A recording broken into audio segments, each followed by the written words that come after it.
and welcome to our Where We Come From anthology launch and showcase evening here at Metronome. Thank you very much for coming along and giving us your time, even though Interior Design Masters is on.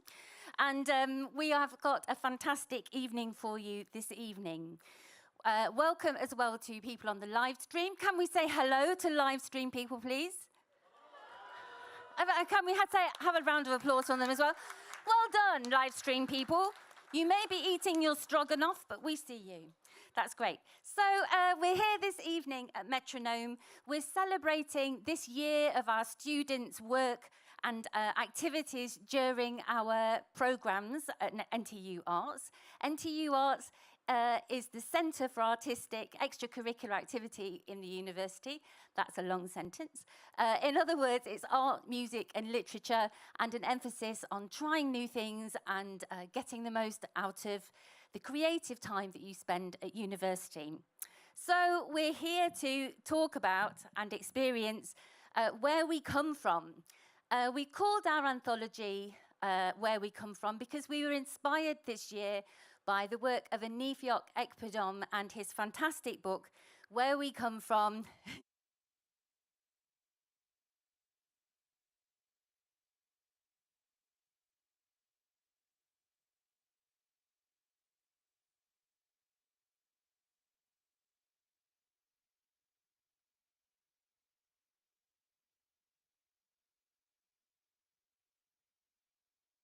Notion of what modern Britain might or might not be, and you're going to hear some of those winning entries this evening. But first of all, I'd like to invite Aniefiok onto the stage to read us an extract of our book, so you can see at first hand how his work really inspired everything that you're going to hear tonight. So, Aniefiok.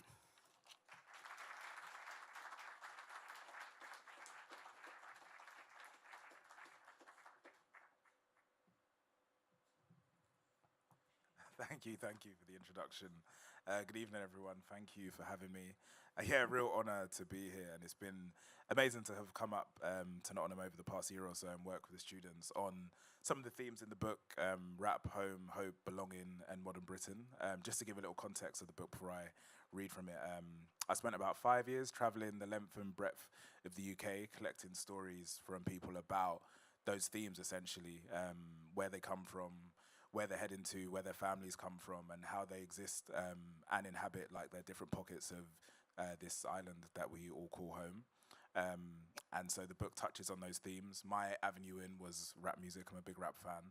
But it was interesting. It's been really inspiring to see all of the different directions students have taken that in.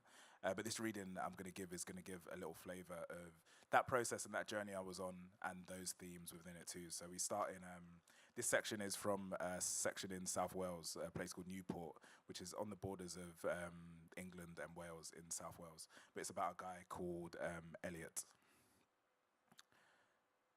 We are tied to the legacies of those who came before us, consequences of how a people push and turn through time and country and continent, the sum of the migrations and ancestral wanderings that move and beat through our blood. Everybody comes from somewhere. Megalos Brisali, great-great-grandfather to Elliot Brisali, was a Greek man. He took his name from his hometown, Broussa, an ancient town that has since disappeared from the map. His son Stavros was a merchant in the Greek Navy and travelled the sea, eventually wading into the British Isles and docking in Newport, where he stayed and built a new life on new terrain, the first Brisali on Welsh soil. Stavros married a Welsh lady, Beatrice. They fathered Christos, one of 4 sons, who fathered Elliot's dad, Tim, from Pill. Tim left home at 15, and later in life, he met Elliot's mother. Elliot and his older sister came out of their union, the family line unfurling over generations in a small city by the water. Greek blood, Welsh roots, Newport soul.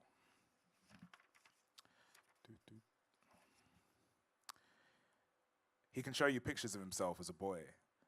He's lying on a beanbag in his bedroom, a gallery of music posters plastered to his ceiling. There was Tupac and Limp Bizkit and Bob Marley, and all the singers, performers, and rappers who inspired his early years as a kid in the east of Cardiff. Even back then, something was moving in him, turning, a desire and a dream burrowing itself in his mind. While sat in his room, he would close his eyes, shut the world out, lock a vision in, and see himself on a stage, looking out over 100,000 strong crowd, bouncing in rage and rapture to his every word. These are the promises we make to ourselves when we are young. Vows deep set in fertile soil. Dreams of what could be, pushing at the hard cages of flesh and skull until they are released and realized in the world set out before us. He had one of those dreams, a fantasy clawing its way to light.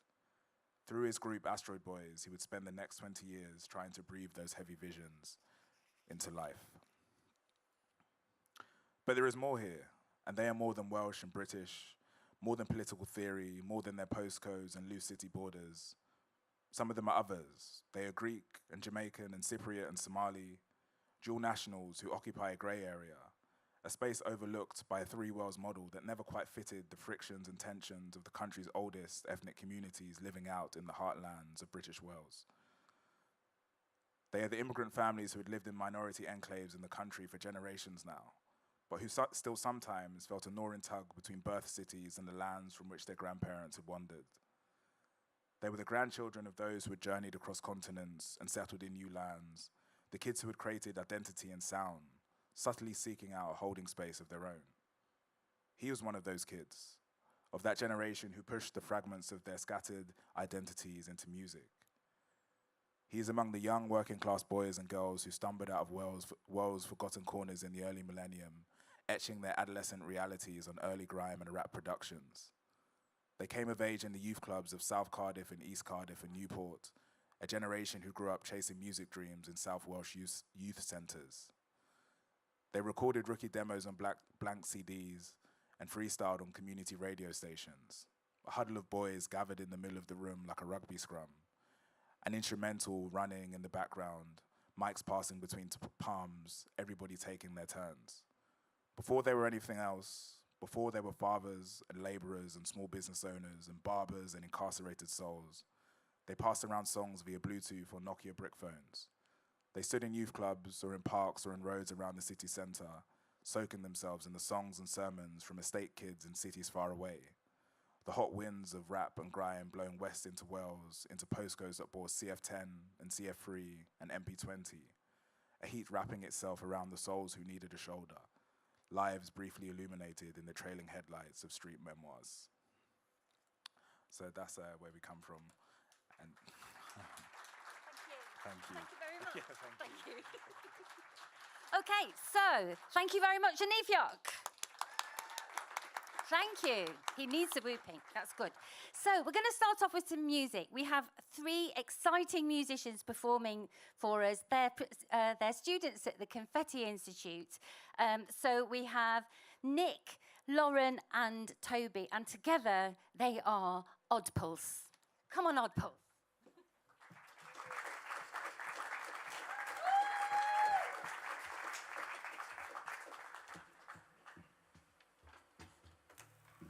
Hi everyone! Hello! Hiya! So we are Odd Pulse, your quirky electronic rock trio from Nottingham.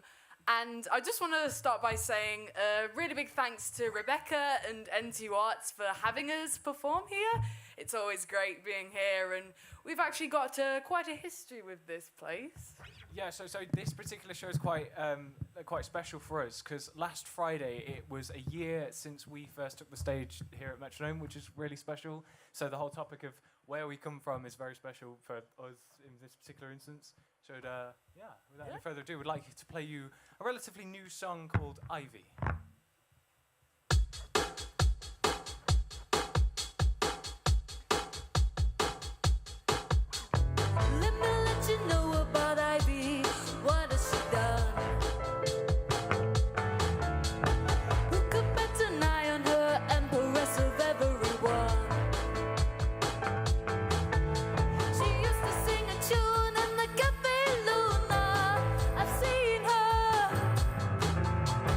Things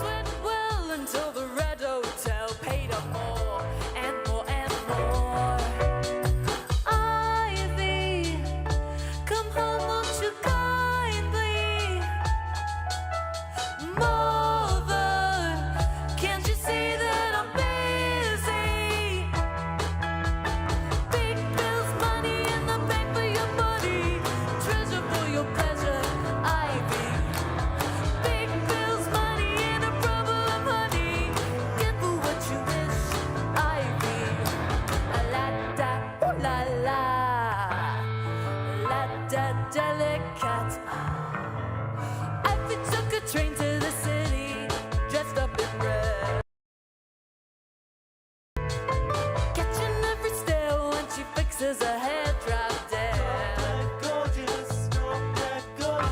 I was on the stage showing up what she's made of to take off. One of the men from the Hollywood den asked her to get her on the movie screen. Ivy, does this life make you happy? Mother, can't you see that I'm busy? Big bills, money in the bank for your body, treasure for your pleasure, Ivy. Big bills, money and a problem, honey. Give her what you wish, Ivy. La da, ooh la la, la da jelly cats.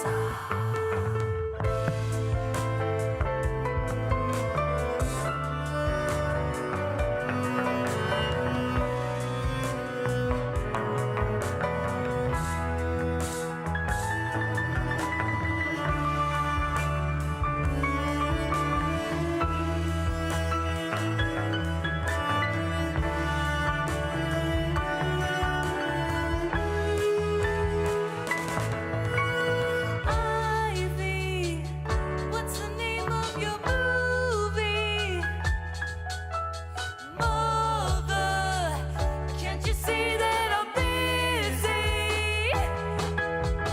Big bills, money in the bank for your body, treasure for your pleasure, Ivy. Big bills, money and a problem, honey. Give her what you wish, Ivy. Give her what you wish, Ivy. Give her what you wish, Ivy. La da, ooh la la.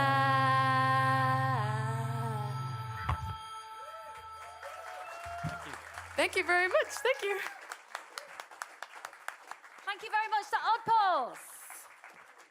Oddpulse are going to be back at the end of the half. Off you pop. Thank you very much. They love us, we love them. Bye-bye. Thank you. So, what a fantastic start to the show. We're going to hear some examples of writing now. The first poem that we're going to hear this evening is by Alessandra Leone. And if you've been to one of these events before, you may have come across Alessandra because she's been a central part of our reading and writing program for 5 years now. This is a fantastic poem that she's written. She's finished her BA now in English and she's ready to start an MA in creative writing. Can I say as well, although it's maybe inappropriate, that she's become a mum in the last year. So I think to finish a degree and to also have finished another kind of project in that time is really marvellous. So I'm delighted that Alessandra can read for us this evening. Let's welcome Alessandra Leone. Thank you.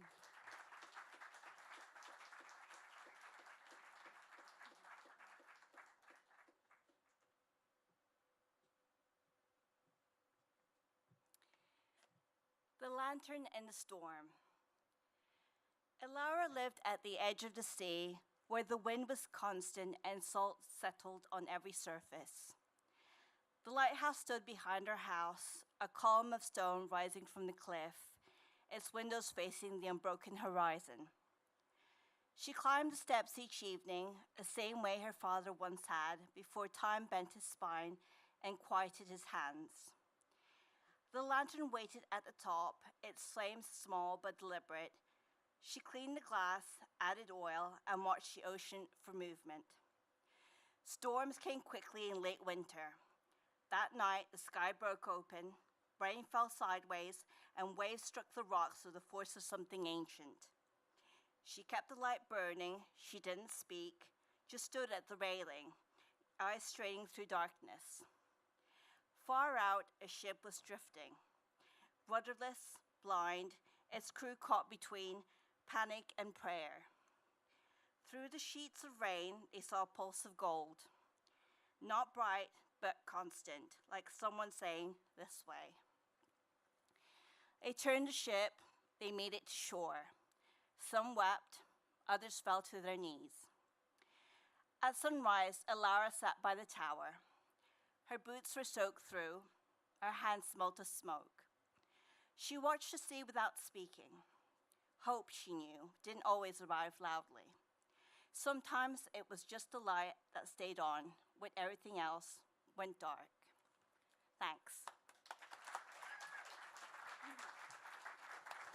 Thank you, Alessandra.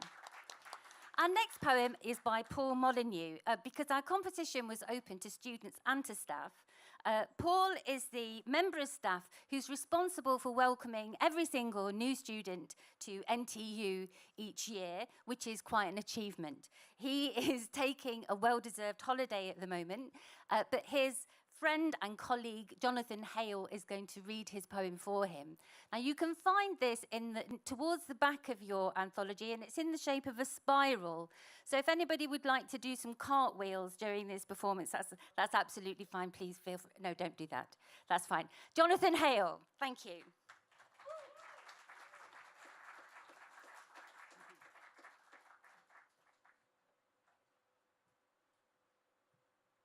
Thank you, Becky.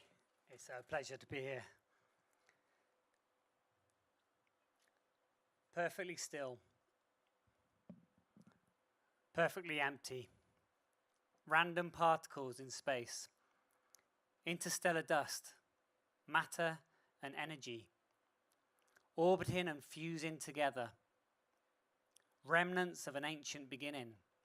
Dance towards one another into clusters. Atoms borrowed and rearranged, leaning towards life. Questions without answers, universal truths unveiled, inspiring awe and wonder.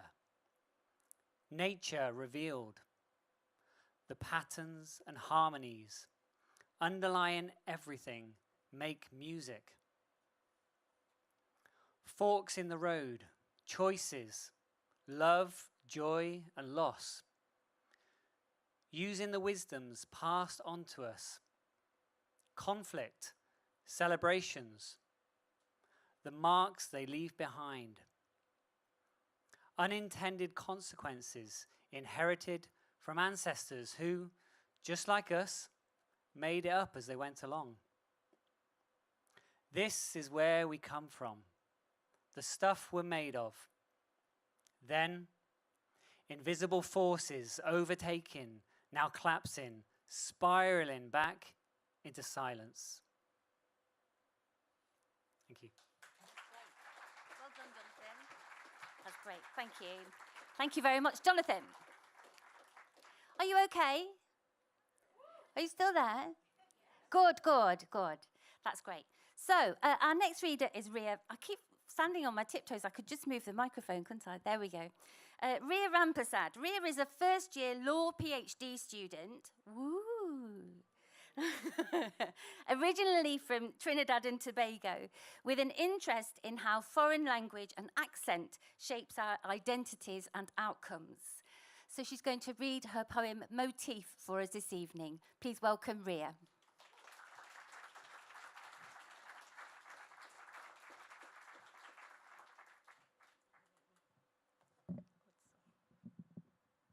Okay, thank you everybody for having me. Looking for the east, you found west, taking from each of us, putting us to the test. We crashed against each other, deterritorialized. The bubbles chafed, melded, pluralized. Identity, the new commonwealth. Personhood grew like fine moss on stone. Didn't realize who I was until I became unknown. Here again and questioning why, with thoughts that this may be the answer by and by. The doubts erode my value, but still I try. Climbing out the box, but without hope. To be anything but minoritized, without scope. Looking like a face you can't place, with an accent you couldn't trace, except you brought me out that many years ago, when you were still an empire, imperial ego. But that's still not who I am. I'm the border, the fringe. I set off the alarm. difference embodied, a statistic to be studied. Tick the box, ever the source of danger. In this tenuous allegiance, I will always be the stranger. Thank you. Beautiful, beautiful poem. Thank you, Ria. We're going to have a slight musical interlude now. We're going to hear from Morgan, who writes as Morgan Merrier. So Morgan has been attending writing workshops this year, and he's always got something really interesting that he produces. But more than that as well, he is a member of our band program. So that's a program where students can go along, be matched up with other people who want to write and perform their kind of music, and then they're supported and mentored by the fantastic Joe Egan. And there's open mic nights and all sorts of wonderful things that take place. So Morgan is a creative person through and through, and we're really fortunate to have him this evening, and he's going to perform his song, Someone Else. Thank you.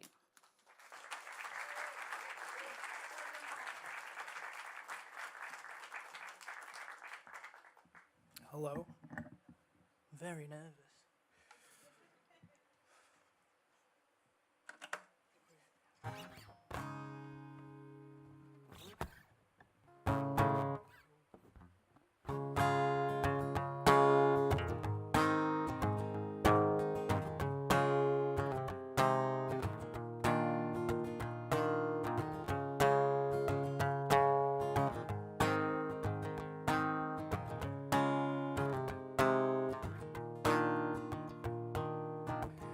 Crave the silence you fed,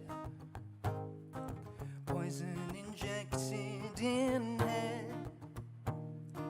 You tied the ends of my twine. Become like farmer, I become your swine.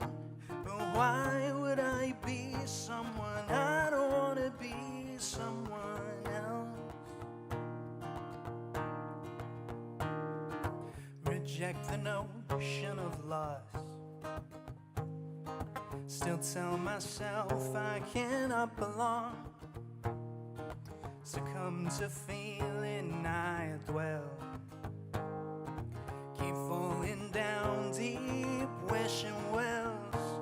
But why would I be someone? I don't wanna be someone else.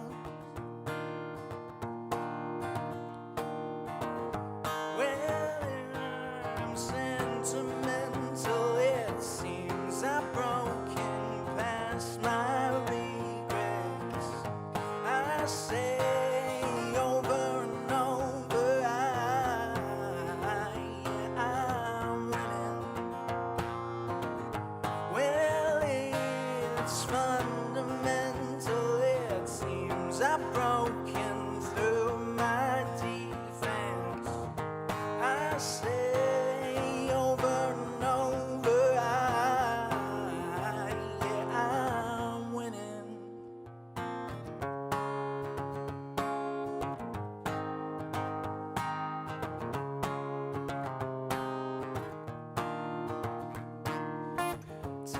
a page for I forgot. The diary speaks all I am not. I could recite to you whole list. I cannot resist. But why would I be someone? I don't wanna be someone else. Oops.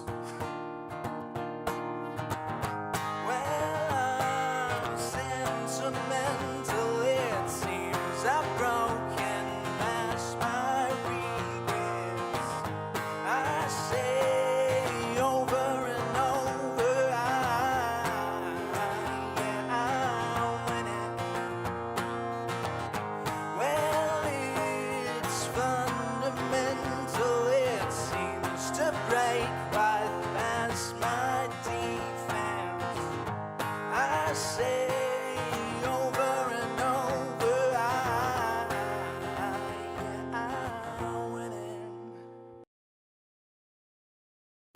someone, I don't wanna be someone else.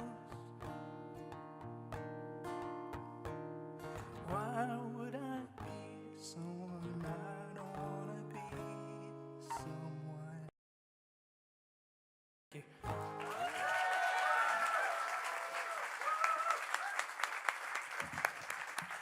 was amazing. Congratulations. Amazing. So one of the fantastic things about working in NTU Arts are the people within our creative community that we're able to work with and bring in to help students have a fresh experience of creativity. And this year we've been working with Sarah Bodinart, who's a scriptwriter, and she's actually not able to come this evening because she's at the Cannes Film Festival selling films. I know, fancy, right? So we invited students to work with Sarah to write their own monologues, which were performed at our Creative Cafe by actors from Nottingham Actors Studio. And we're going to hear 3 of those monologues tonight. So the first is a monologue by Alex Pizluzny, and it's going to be read by Thomas Jenkins. Now, Tom is a bit of a star because he runs our Staff Writing Guild with Amy Johnson. Let's have a whoop for the Staff Writing Guild. Yep. They're very marvellous. Thank you very much. And Alex Pizluzny is a creative writing student and also a key member of our writing group and our book club. So let's welcome Thomas onto the stage for the monologue.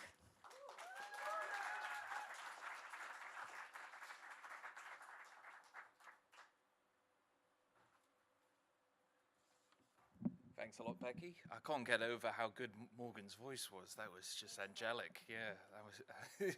I'm taken aback. So hopefully I can do justice to this delightfully devious monologue. I'm very excited to read this.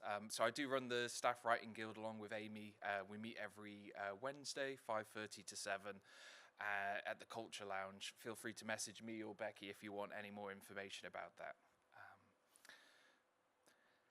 Have you ever had one of those friends who wasn't really a friend? If you have, you'll know how I feel.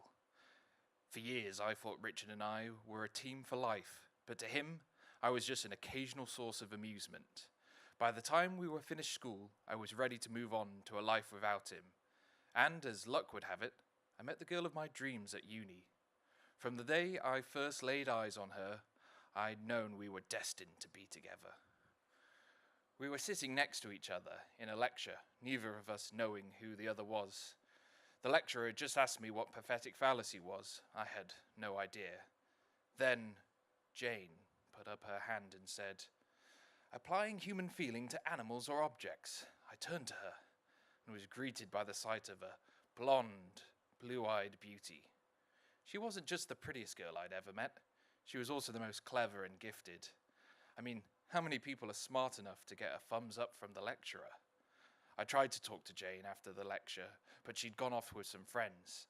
The next time I saw her, we were outside between seminars. I said, "Hi, you're Jane, aren't you?" And she said, "Yeah, you must be Simon." And then we began talking about sports. I told Jane I was a winger and asked her if she liked basketball too. She got out her phone to look up what a winger did, then admitted she wasn't really interested in it. But she's still done the research, and it showed me how thoughtful and honest she was. I could tell it was the beginning of a beautiful friendship and more. But then he came back, and he ruined it for me. Jane told me she'd be coming here with a friend, so I thought I'd join them, and while I was waiting, I saw Richard. I tried to ignore him at first, but then I noticed he was sitting with Jane. At that point, I just wanted to leave, but Jane saw me and called me over.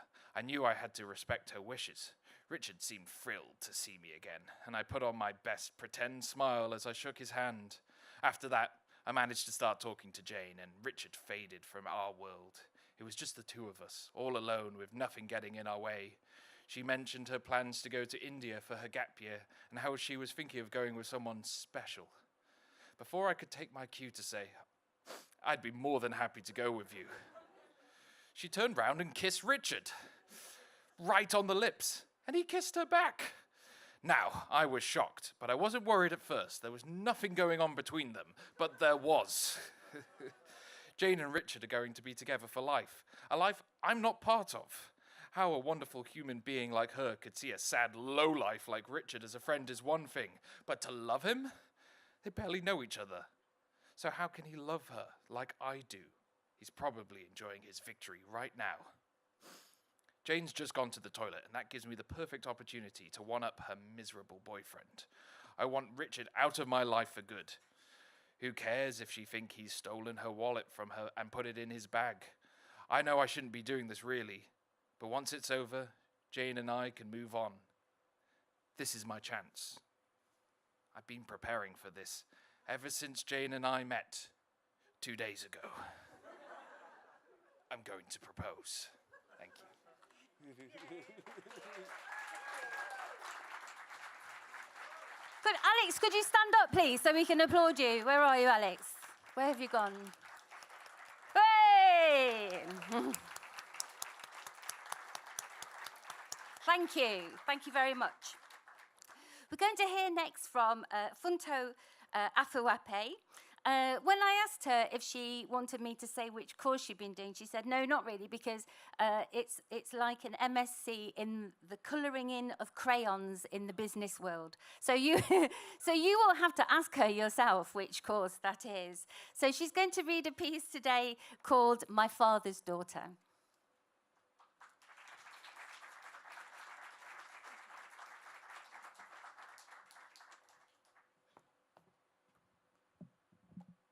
Hello, everyone. A bit nervous, but here it goes. My father's daughter. My father refused to turn on the air conditioning, even in the sweltering heat of Lagos, with the day so hot that we all hide as far from the sunlight as possible, like vampires, and watch those who have not been afforded this luxury sizzle up like overfried sausages. With the heat and humidity so intense that they distort the very air, like looking through the edges of an old glass window.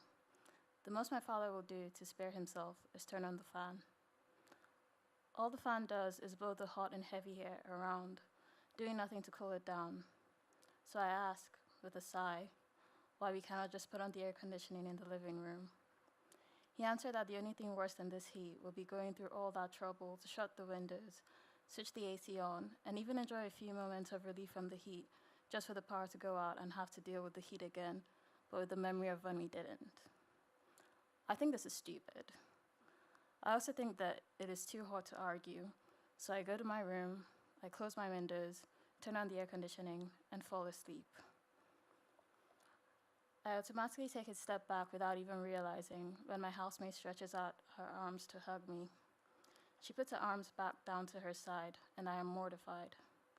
I begin to apologize, stuttering with the fear that I've jeopardized our forming acquaintance. But she just laughs and says I must not be a fan of physical contact. I begin to apologize again, but she stops me with a smile and a pat on my shoulder over my clothing. She tells me that she's not offended.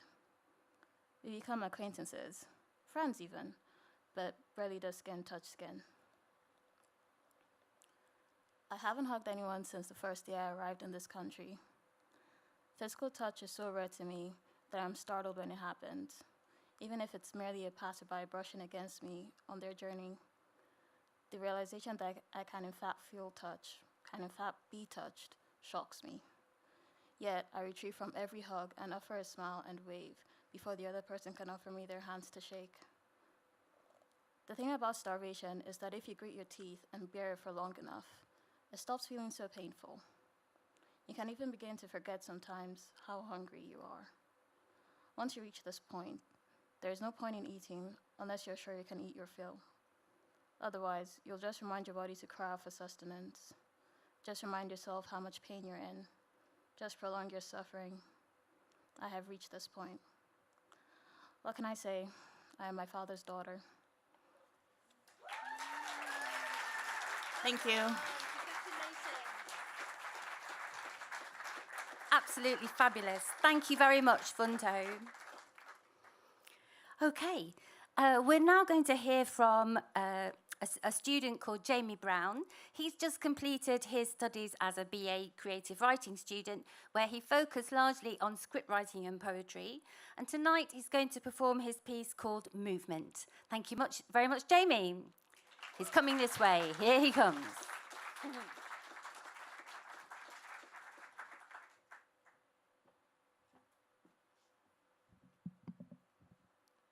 Movement.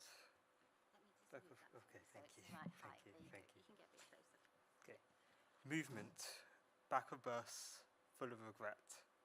We see through the window a man falling. His child lifts him up. Doors open. For a moment, joy. Doors shut. We may get off at the next stop. On our way to old ideas, new inventions, old aphorisms that make us now at home. We scroll through the doom, gloom, weight of the world to bring us down. Outside, children throwing snowballs. We see a future too good for us to give up. We won't just fade away. Thank you.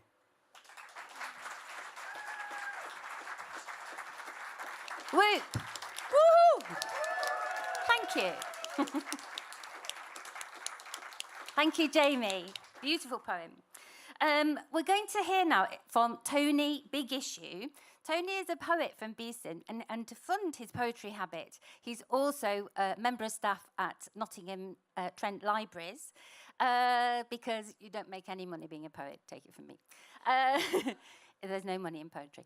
So, we're going to welcome him to the stage. It's very difficult to write a funny poem, but I hope you'll agree with me that this is a funny poem. So please welcome Tony Big Issue.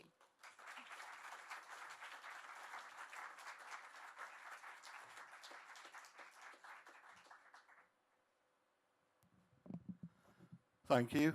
Before I start, I've got a message from the management. I think somebody's vaping backstage here. I wouldn't know you were allowed to.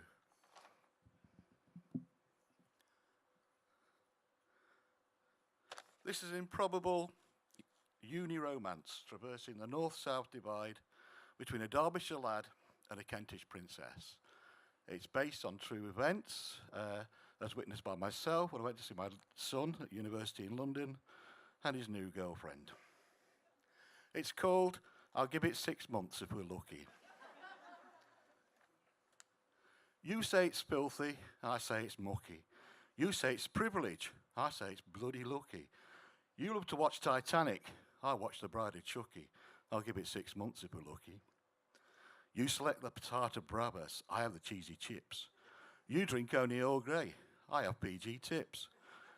You put out the nibbles, I'll have a bag of chips. I'll give it 6 months if we're lucky. You visit the theatre, I go to the flicks. You have an account at John Lewis, I go down to Wickes. You nibble at your green and blacks, I'll have a king-size Twix. I'll give it 6 months if we're lucky. You go up the country, I go up the park. You have an account at Harvey Nicks, I manage with Primark. You always dress in Prada, I wear Fate Le Shark. I'll give it 6 months if we're lucky. You always use your gold card, I always pay in cash. You get a little tiddly, I go on the lash. You have a lady's problem, I say you've got a rash. I'll give it 6 months if we're lucky. You've gone to a function, we went to a do. You go on safari, we go to the zoo. You just pop to powder your nose, I go for a poo. Forget 6 months, we'll be lucky if it's 2. Thank you. Tony Big Issue.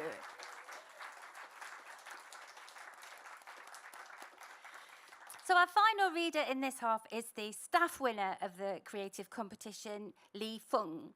So Lee has a science background and she loves mountains, data processing and cups of tea. And she's going to share her piece, Wonton More, with us.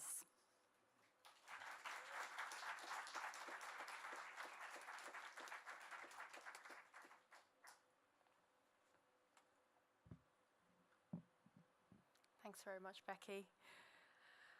Okay, so wonton more. My mum called me a fan tong when I was a kid. It's a bucket which was used to cook rice for the whole family. The phrase is used to describe someone who loves rice so much they can finish off the entire bucket by themselves. We had so much to pair with the rice. Vibrant green, crunchy, soft steamed, wobbly eggs, hearty chicken broth which spread warmth through my veins. Home used to be 6,000 miles from here. When I moved to the UK, I lost more than just my home.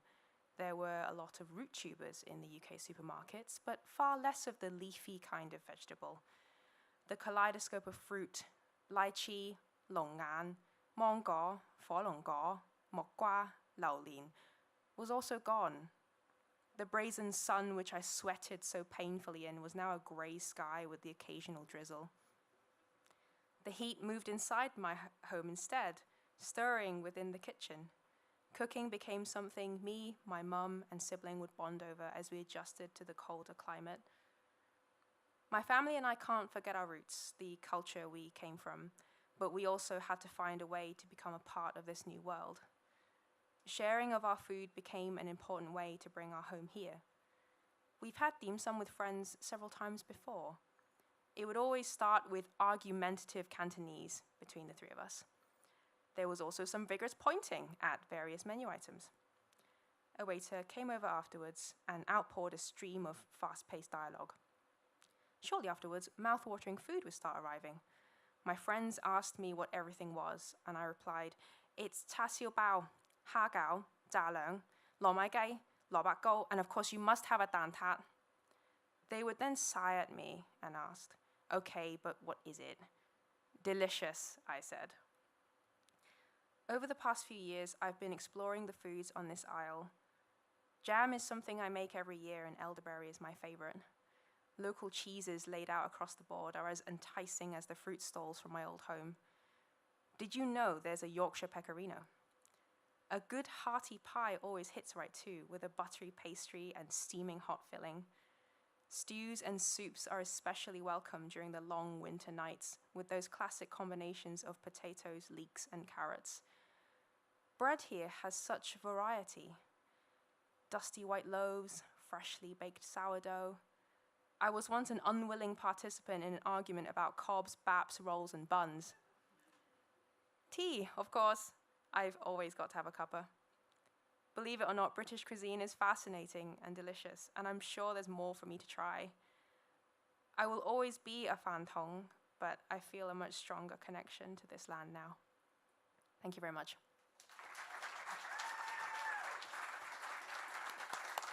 That's Lee Fung. And Lee's mother is here as well, so let's have a round of applause for Lee, mum. Marvellous. Okay, so we're at the end of part one. We're going to hear from Odd Pulse again, who are going to sing. I'm just getting the title right. Oh, there's some more people. Hello. Hello. Hi, Sam. That second half. So, yes, we're going to hear from Odd Pulse again, who are going to sing the absolutely phenomenal song, Light Beats Darkness. Now, you can dance, you can clap, you can sway, you can throw money at me, whatever you like. So please enjoy, and then we're going to have an interval of about 20 minutes. Thanks, everybody. It's Odd Pulse.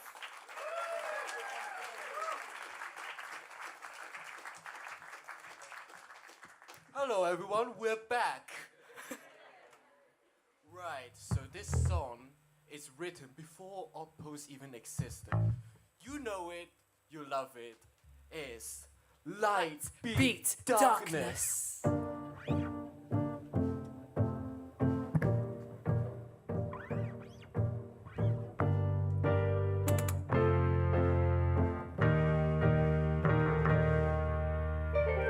When the world is marked, it's so end dramatic.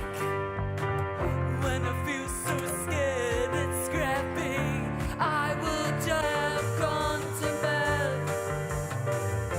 Not too hard, I'm pushing bows and eyes. Unite with paradise. The challenge will give us improve what's simple to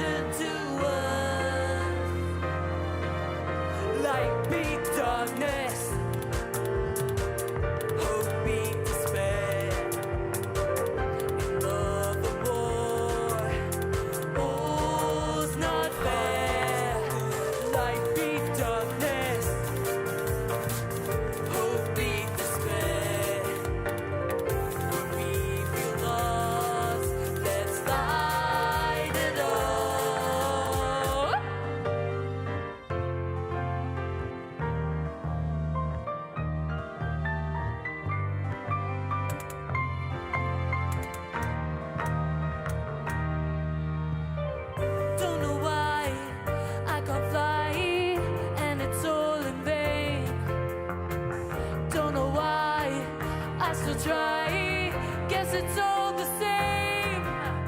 Light beat darkness, hope beat despair, love the war. All's not fair. Light beat darkness, hope beat despair. When we feel lost, let's light it up. Unite with paradise, the challenge will give us. Life is what's important to us.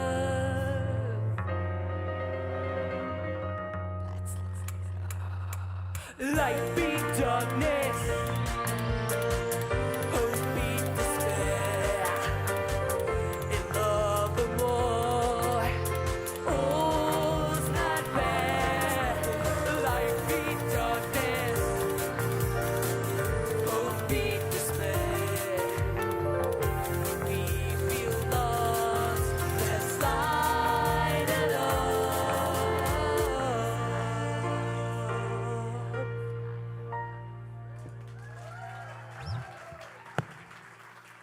Thank you. That was Light Beat Darkness. It's one of our original songs that we normally use at the encore of our gigs. So, yeah, and that has been the first half of the NTU Art Showcase. Thank you.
very much for joining us. Thank you to everybody on the live stream as well. Big wave to the live stream. Hello. And yes, claps and cheers. Yes, marvellous. They're on to their yogurts by now at home. Hope they're enjoying them. So, here we go again. We've got some more fantastic prize winners for you in our second half. And I'm also going to give a shout out to all the winners. So can we have the slide with all the winners on, please? Hello. Next slide, please. Shazam. Is it there? Oh, great. Well, I can't read them there. So I'm going to read them from the anthology. So here we go. Please give a round of applause to Shardell Farrell, Neve Yearwood, Ria Rampasad, Alexandra Leone, Lee Fung, Lala Imbrush, Joe Sharrett, Hallie Singh, Larabe Munir, Dana Linker, Zach Omituoju, Ty, thank you, Tony Big Issue, Claire Miller, Efwa, Christian Toda, Morgan Merrier, Jamie Brown.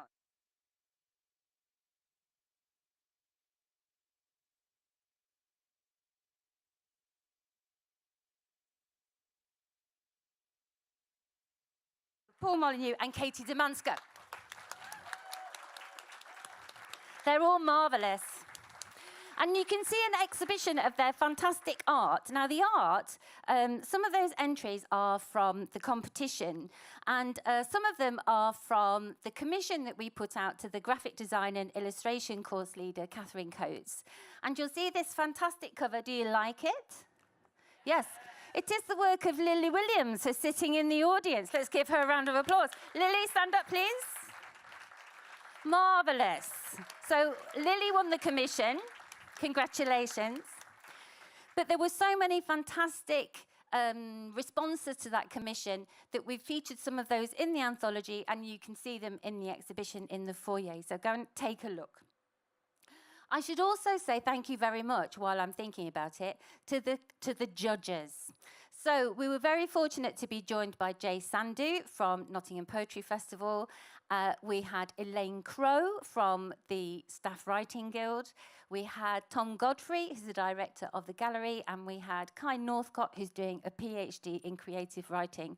And we sat together and looked through all the entries and had a great time. So let's give a round of applause to the judges, please. Thank you, judges.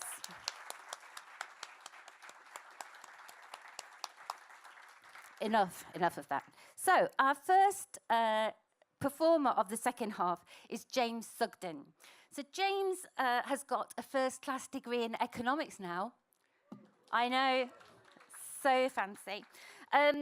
He's written a fantasy dystopian novel called Plague. He has got a full-time job, and he's set up his own writing group that is opened to people who used to be involved in the rap program, which he calls the Rap Alumni. Not quite sure what happened. No, I do know what happens, but it does, yes. Anyway, his recent writings involve working on a poetry connection, being published in a fishing magazine, and what's it called, James? The fishing magazine. Carp Fishing. Anybody a subscriber? Yeah, great. And recently completed the first draft of a new novel. But today he's reading a poem called Home is by the River. Let's welcome James.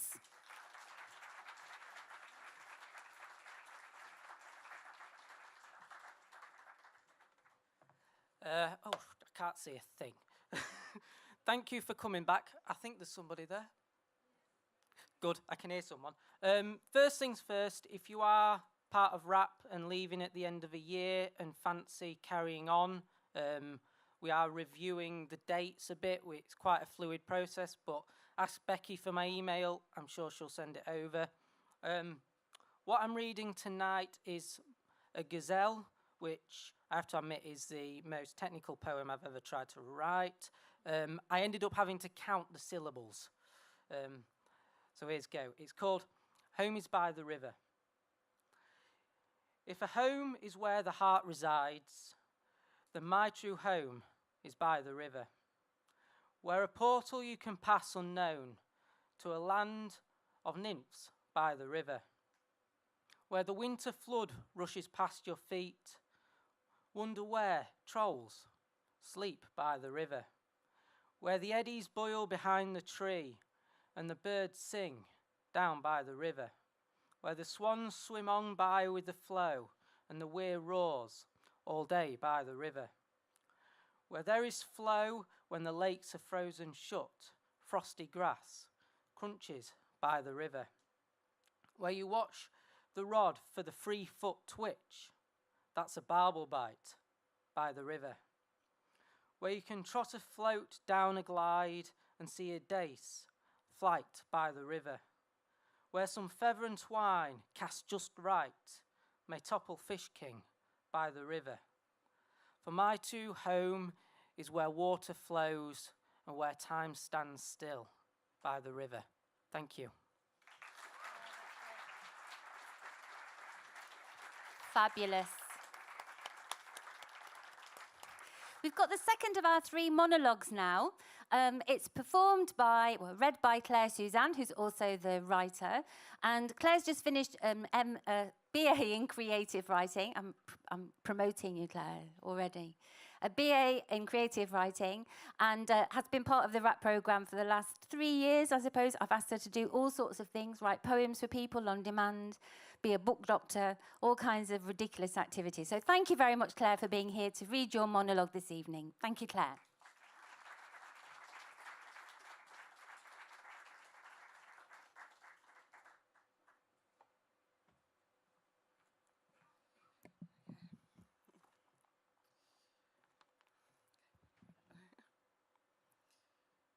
They're all sitting there in their fashionable clothes, chatting about nights out, shopping, their favourite celebrities.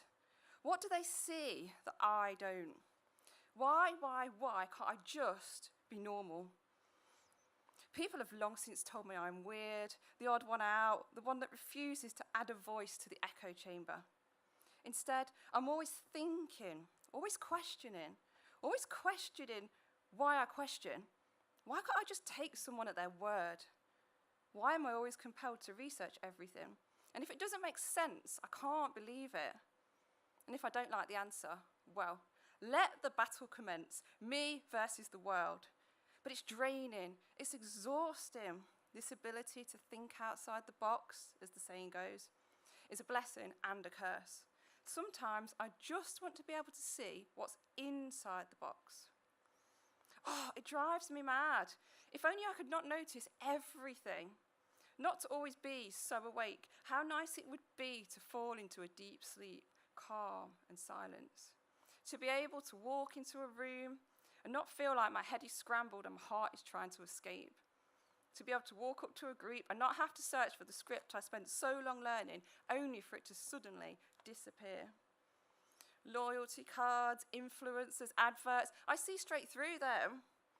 It's a good job I was never on Paul McKenna's stage. I would have been the world's worst contestant, sitting there wondering why everyone was crawling around on all fours. What is going on? And car salespeople, let's just say I'm not their favourite customer. It's like everything is the wrong way around. I freak out when my course changes campus, but thrive on travelling and seeing the world.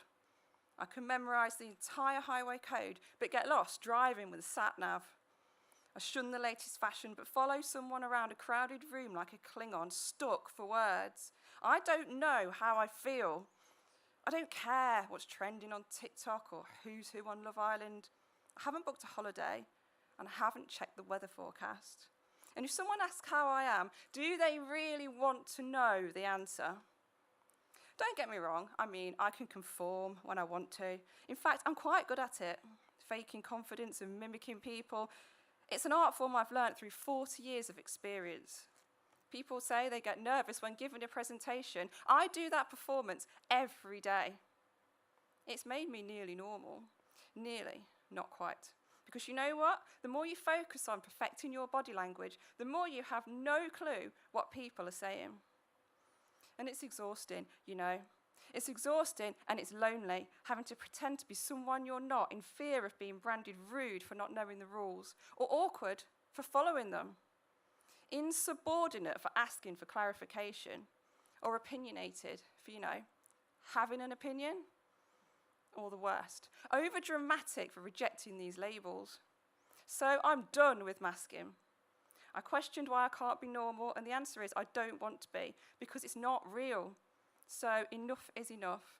No longer will I let my own existence drain me. From now on, I will release the shackles from my mind, because it turns out I've been lying to myself, which is ironic, because I always thought honesty was my most valuable trait. Thank you. Fabuloso! Claire Suzanne.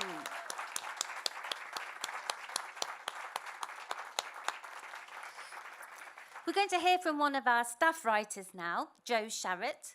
Joe was born in Nottingham and is a copywriter at NTU. He says he's previously worked in a hospice as a painter, a decorator, and as an Arctic fisherman and reindeer herder. He is an award-winning hitchhiker and writes fiction and non-fiction in his free time. Please welcome Joe Sharrett to read Spectre Luminex. Thank you.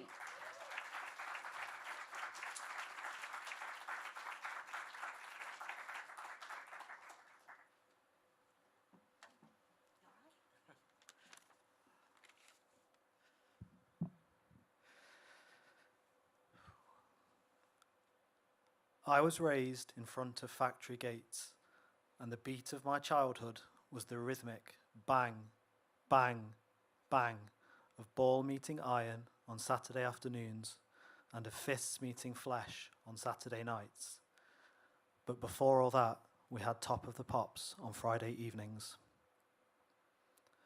My best friend's dad tried to introduce us to Bach and Beethoven and Brahms, while we snuck Eminem and Fugees and De La Soul CDs upstairs to his bedroom.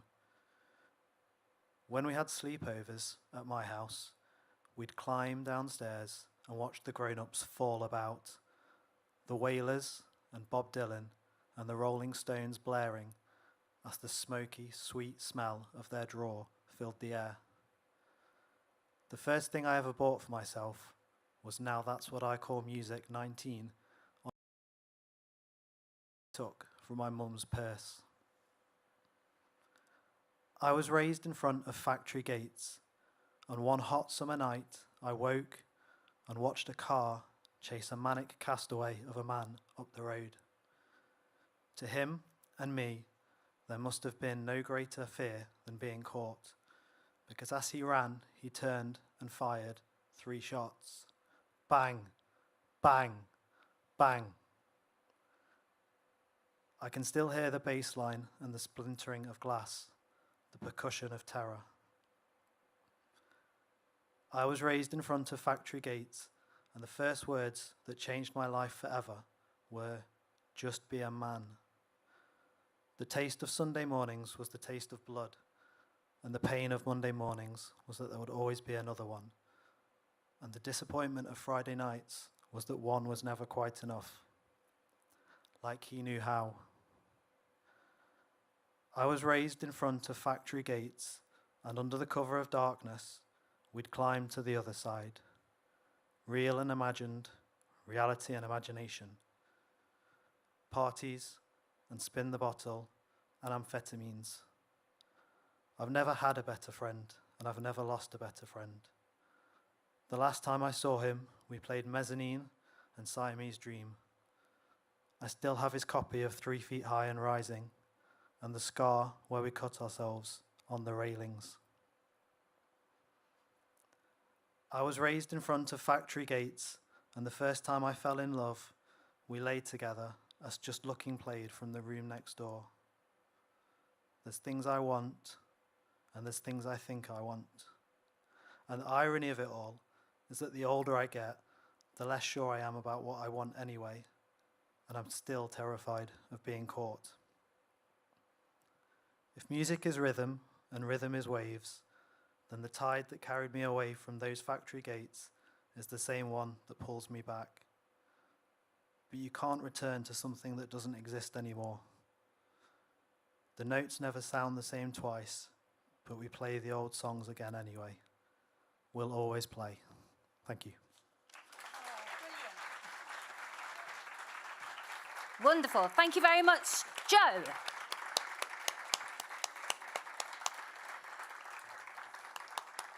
The applause goes on.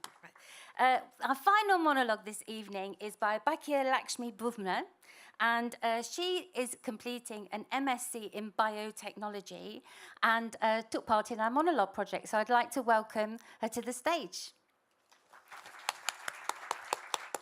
More applause. Come on.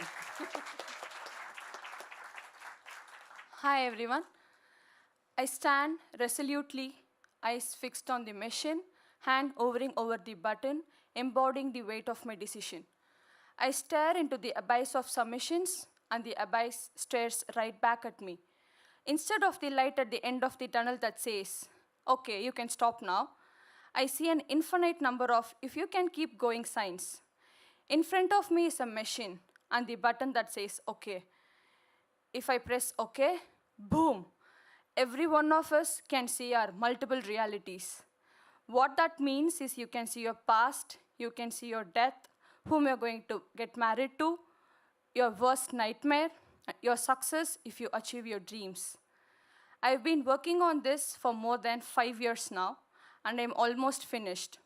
No one really believed that I had it in me. The big ones laughing now. I made it. Everyone will feel like a jerk inside just before the tsunami hits, and this is my tsunami. Now that I'm so close to it, I'm thinking about mankind and the effect it will have. Actions have consequences. In that moment, I see all the parallel possibilities of my life in my head. The bus driver who can crash in another possibility, the family man and the tragedy that is yet to come to him, my mother and her thoughts about me. Each path I could have taken, each choice I could have made, they all converge here in this moment. The weight of it is almost unbearable. But if I press the button, what an innovation, what a legacy. And people will remember me forever. But I press the button anyway, because this is what I was meant to do. This is my legacy. This is my gift to the world. And as the machine hums to life, I feel a sense of peace wash over me. I did it. I really did it. The world will never be the same, and neither will I. I think back to the beginning, to the first time I sat down with this idea. It was just a spark then, a fleeting thought that I could have easily dismissed. But something about it stuck with me. It grew, it evolved, it became an obsession. I poured my heart and soul into it, sacrificing sleep, relationships, and sanity, all for this moment.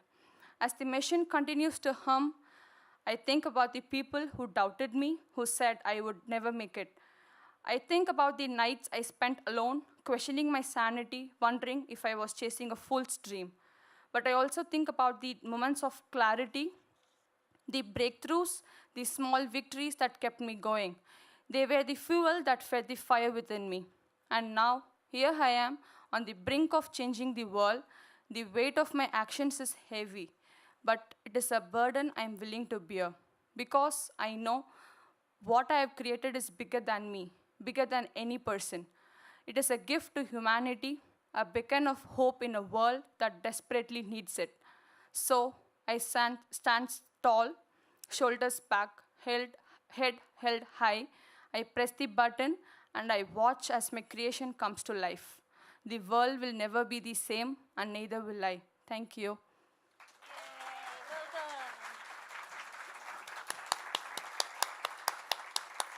Thank you. So does anybody... No, just me. Thanks very much, everyone. So it's a program about art, and they used to have this section in the middle where you could, all the children in the country could send in their artwork, and then they'd show it, and there was a theme tune. It went do do do do do do do do do do. It was a very groovy theme tune. Anyway, it was an artistic interlude or a moment, and we're going to have an artistic moment now. So we're going to play the winners of the competition and our graphic design and illustrators for people at home, and you'll see it here on this massive television. And In the background, you'll hear the soundtrack is by Nevaeh Yearwood. It's a backing track that she's created. So enjoy our artistic moment.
And our staff winner with a fantastic lino print is Christian Toda, who's Principal Lecturer in Biosciences. And Christian, you've got the piece here with you. If people want to look at it, wave it in the air so we know you're speaking the truth.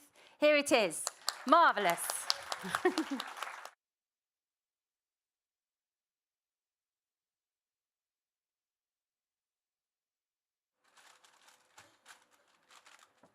Exciting moment. So, it's time to recognise our overall winner this evening. So, Lorraine Munir is a student of law. This year, she's been really heavily involved in writing workshops and masterclasses and the book club. She's already published 2 collections of poetry, and she's also been accepted for a commission from Heidelberg UNESCO City of Literature, which is quite an achievement in a very competitive international field. So she's got some serious writing credentials.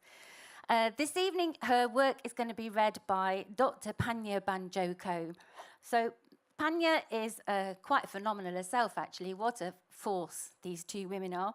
Panya is founder and director of Nottingham Black Archive. She's a cultural historian and writer of poetry, including her collection Some Things. And she's led 2 masterclasses, or more properly speaking, mistress classes, for us this year. And she's going to read Lorraine's poem, Inside and Out. And big clue, this is part of Lorraine's prize, which we are going to go and present to Lorraine after the poem. So please welcome Panya. Dr. Panya Banjoko.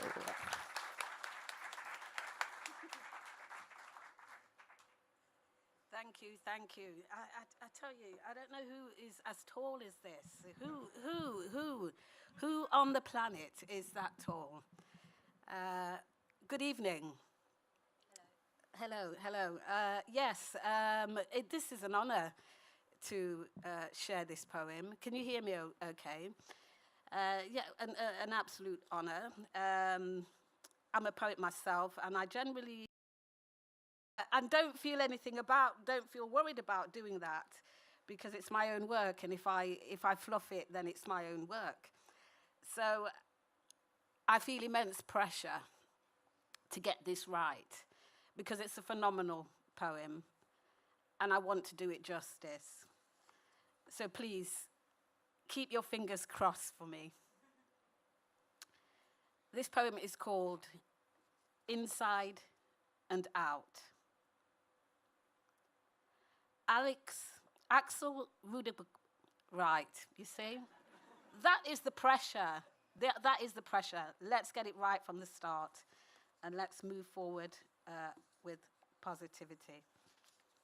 Oh, I should also mention, it's my birthday today.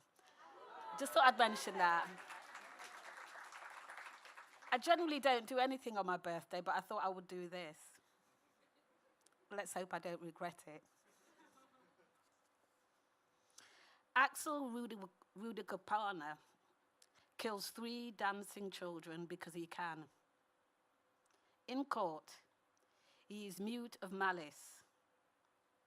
I guess the knife said plenty. Anyway, the far right are loud enough when they come to town. Only online can a Christian citizen become a Muslim migrant. Only then is the time to shout. I am right to be fearful. Scarlett gets a glass bottle to the head and has to go to A&E. God bless the NHS. She's seen quick enough. God bless the glass bottle. I think it was full of piss or beer. Some warm liquid from some warmer place, like inside. Here, a hotel burns. Bus fares go up from £2 to £3. There's never enough money unless it's for bombs. I am right to be fearful. There's nothing like white man talk of protection to shut a country down. Shops are closed. Nobody wants a bargain. When there's blood on the floor, and Safia El-Hilio says, what is a country but the drawing of a line? And the police draw a line, and we are 2 countries, inside and out. There, Rudy Cabana was referred to prevent 3 times, 1 for each life lost, but he wasn't a terrorist until they gave him the wrong religion. On the other side of Parliament Street, Saeed walks past the crowd with his own group playing Pokemon Go, no affiliation with either side. His father came to this country clinging on to the bottom of a truck. Him at Heathrow with his mother, barely 3 years old. It's not long after 9/11. She is strip-searched inside and out and drawn out from the line. She becomes a country. Lions, boy, do they feel proud. Chants of, this is our country, flood Market Square. If anything will save a nation, it's a good chant. It's a blood-stained, glass-bottled window. See, anywhere can be a church if you shout loud enough, if you find some wine to spill. There are reports of how peaceful today was. Barely any arrests. And Trent Barton says buses are back on track. That'll be £3, please. Thank you.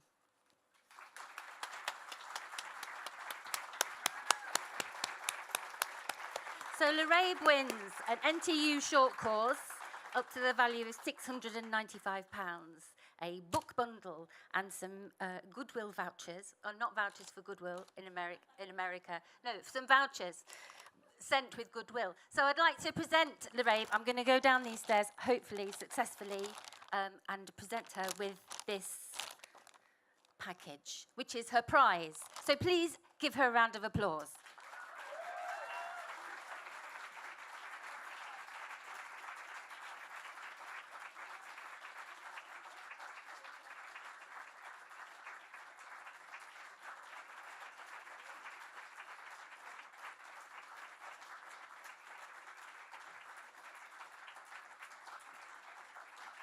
Great. So we're going to hear now from Laura De Vivo. Laura's a creative writing graduate, soon to be, and this year she took part in a collaboration at the concert hall in Nottingham between Confetti and rap students.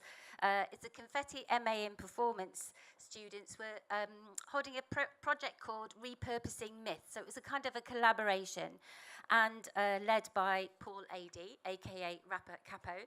And we're going to hear from Laura now, who's going to read, accompanied by Oba. Hello, Laura. Up you come.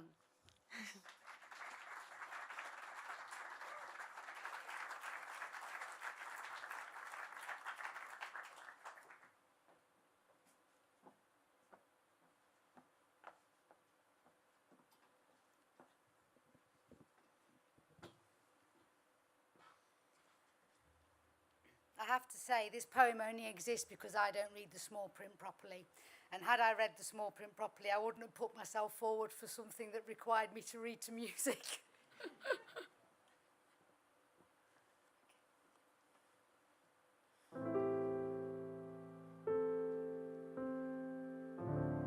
So this poem is entitled Humanity's Currency.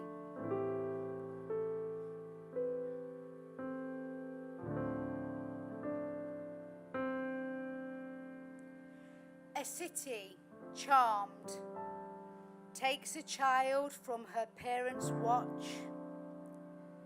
Surrounded by joy, she continues through a land brimming with life.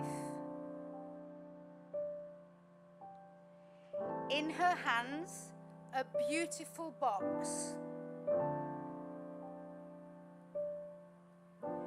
Climbing, stretching, she plucks a petal from a flower. How delicate, how fragile, how it made her smile. Back she runs, the petal crushed in her hand.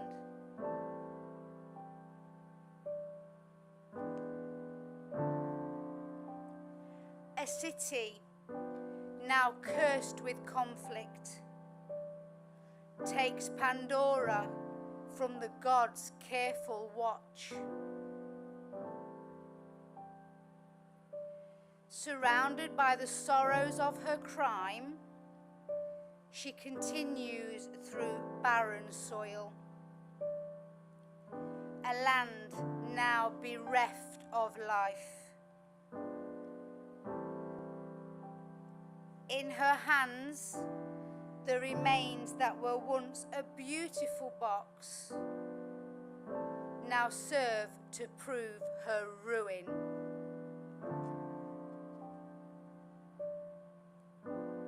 Scanning the scene of devastation, her attention interrupted. There, the flicker of petals dancing in the wind. Push past rubble to greet the sun's warm embrace.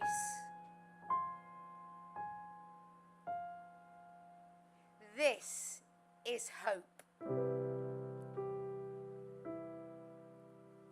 Climbing, stretching, her fingers gracing the flower's tip, Pandora plucks a petal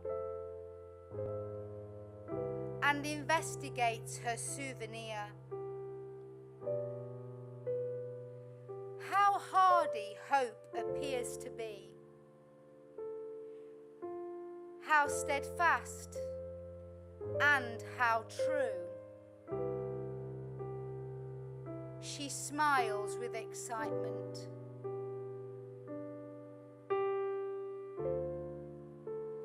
Hope, humanity's necessary currency.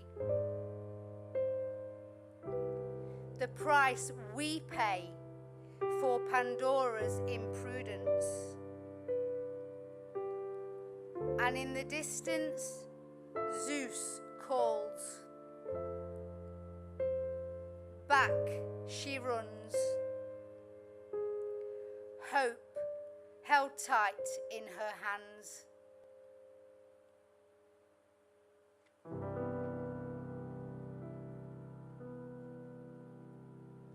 Thank you. Beautiful. It's Laura and Oba.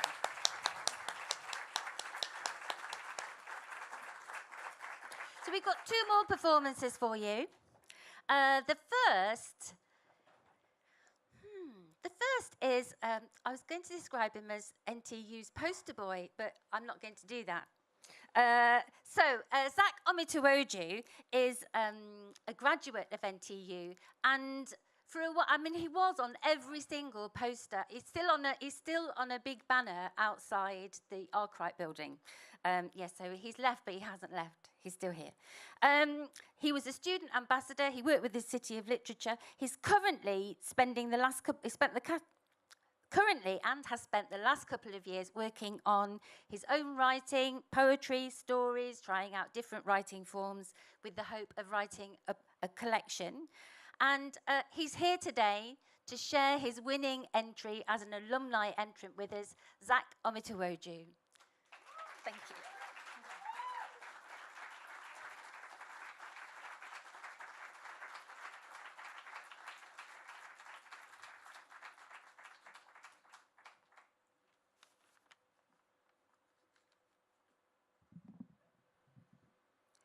This poem is called When the Beat Drops, So Does Our Heritage. We come from baselines, shaking tower blocks, from streetlights struggling to glisten in the London fog, from beats that echo in the underground, voices rising, breaking through sound. We come from labyrinths, melodies soaring, stories woven, pain transforming, from struggle sung in verses raw, hope in rhythm, breaking laws, not of men, but of doubt, of silence, of shadows cast about.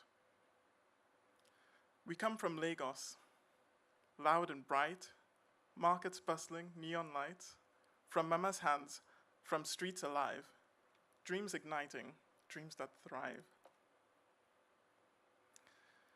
Palm trees swaying in the heat, Afrobeats and dancing feet, a journey starts.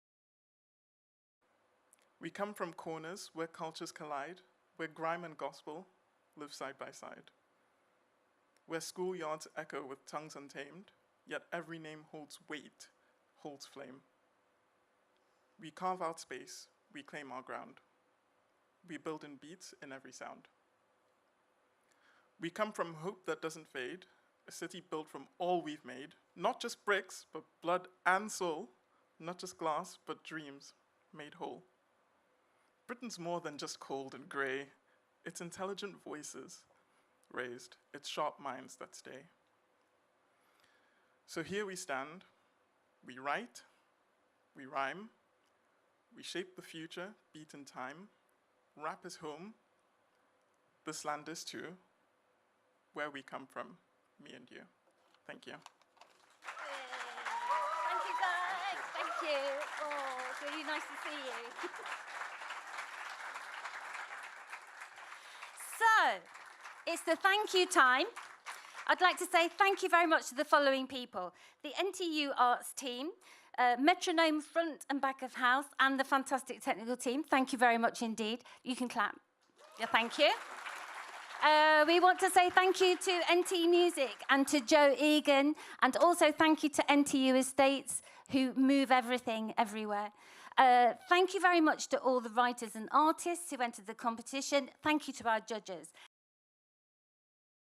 It sounds like a poem. Thank you for the Staff Writing Guild. Thank you to all the writers in Nottingham who've come in to deliver such fab workshops. Thanks to our lead writers and ambassadors, all the students and staff workshoppers. And thank you to Aniefiok Ekpoudom, who is a fabulous collaborator who's given so much to students and staff this year. In fact, I'd just like to invite him back on stage just to say a few words to finish off. It's all right, Phil Juggins, we're nearly there. Okay, Aniefiok Ekpoudom.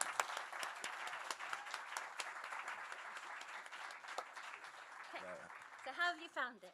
It's been amazing. I got so lost in watching the performances that I forgot I had to come back on stage to give a few words.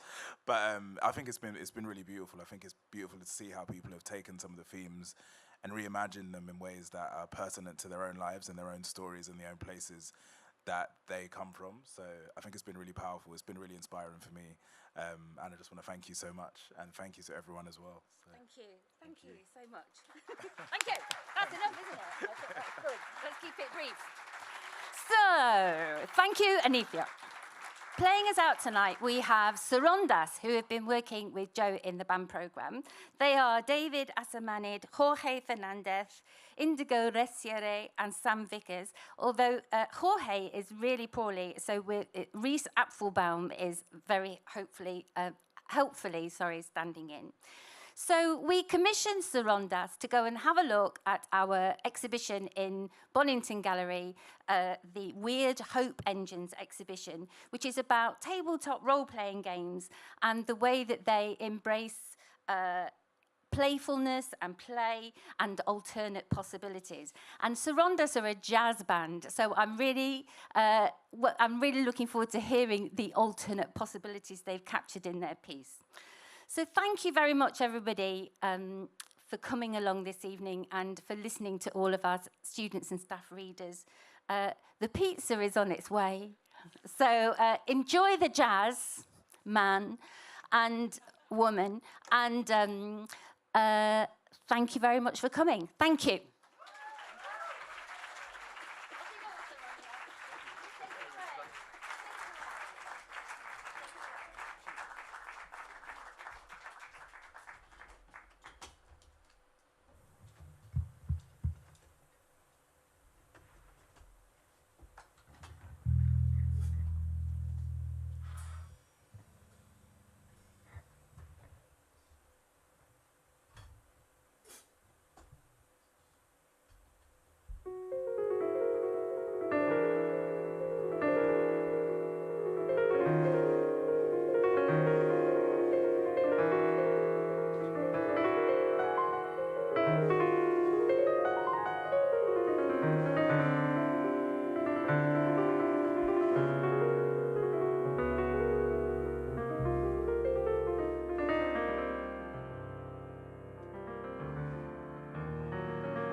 Thank you, everybody.